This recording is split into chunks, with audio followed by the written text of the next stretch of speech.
Pass, please welcome the head of the Business Management Division, Miss Dan Mendoza.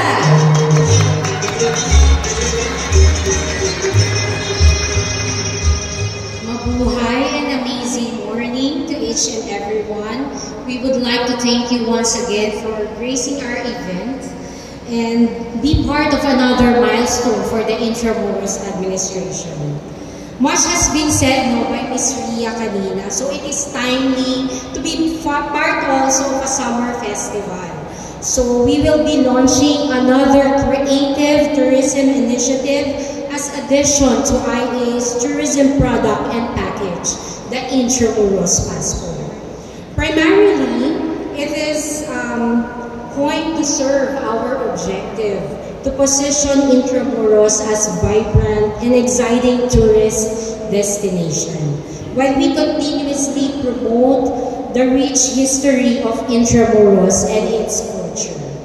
The Intramuros Passport may be new to most of us, but its concept is inspired by the popular stamp collecting culture found in Japan Eki train stamps, Taiwan's metro rail system, and the Dubai Global Village, which encourages our tourists for a dynamic engagement and exploration within our beloved walled city.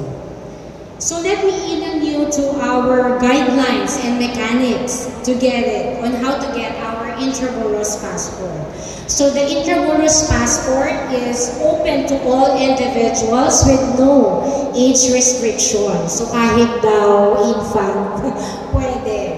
Yan. All interested individuals may be purchased and claimed via our Intramuros ticket booths that can be found po sa ating IE managed sites, or meron po tayong application, online application platform, or through our QR code.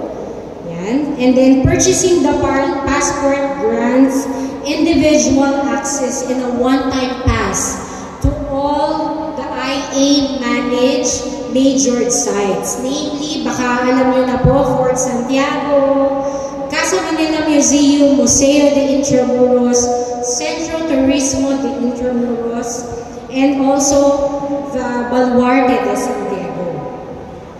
The Intramuros Passport costs only 350 pesos. And syempre, we also have the discounted rate of 280 pesos para naman po sa ating person with disabilities, senior citizens, students, and the children under 13. The Intramuros Passport is non-transferable, so each passport is valid only for the named holder and cannot be shared po ito sa ating multiple visitors. So if for those that is interested to purchase the passport for the gifting sa ating mga relatives and friends, be sure that the name of the holder is nandoon po sa passport, because this is only valid to a one passport holder. So it cannot be shared to the or multiple visitors.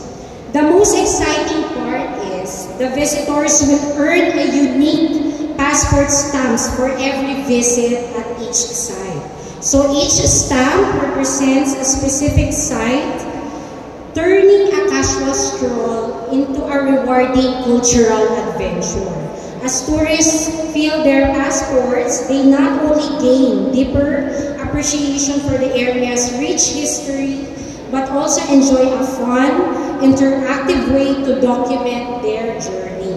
So the passport also serves as a personalized souvenir, a meaningful and memorable keepsake that captures the spirit of everyone who visited the site.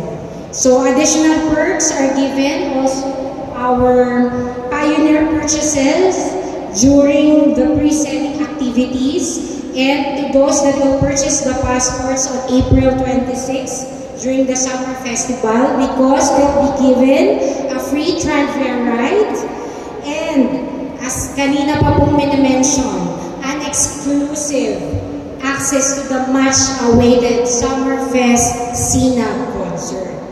Yan. So, partner establishments also within the Walled City have already gave their special discount packages for our passport holders, ranging from 5% to 10% discount with additional freebies. So to name a few of our partners, we have Barbara's, Tesoros, Manila Canvas, Papa Cafe, Ate Rica's Baxilog, Cold Treats, LA Events and Cafe, White Knight Hotel, Mercadillo, Bear in the Wall Yogurt and Fruits, Mood Coffee, and the Royal Cafe. We expect more partners as we include them in the trail. So let's look out for more and explore and come back for Intramuros. So the official launch, use and usage of our passport will start on April 26, coinciding our Intramuros Summer Festival. So what are you waiting for?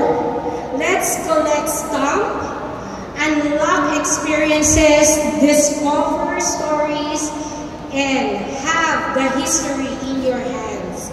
Get your Intramuros passport now. Maraming salamat.